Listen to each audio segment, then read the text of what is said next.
नमस्कार मंडळी. आमच्याकडे भरपूर पाऊस लागल्यामुळे 24 तास लाईट नव्हती आणि लाईट नव्हती म्हणून दूध खराब झालं. आता 1.5 लिटर दूध टाकून तर देता येत नाही.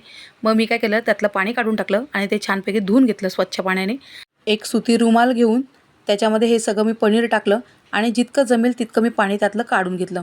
असं छानपैकी फिरवून घेतलं ना तर सगळं पाणी निघून जातं. आणि हे असं दाबून त्याच्यावरती एक वजनदार वस्तू ठेवायची, जसे की 5-6 किलो ठेवलं तरी चालेल. जितकं वजनदार वस्तू ठेवाल तेवढं छान पनीर बनेल. आणि मी याच्या आधीसुद्धा ना एकदा अशीच व्हिडिओ बनवली होती, नासलेल्या दुधाचं पनीर केलं होतं. तर बऱ्याच जणांनी बॅड कमेंट केलेली की हे आपल्या हेल्थला चांगलं नाही आहे. तर असं काही नसतं. हे मला माझ्या सासूबाईंनी शिकवलं होतं की नासलेलं दूध असेल तर असं टाकून न देता त्याचा असा वापर करायचा. तर काय वाईट आहे त्याच्यात मला काय कळत नाही आहे. आणि आमच्याकडे डेकोरेशनची कामं चालू आहेत.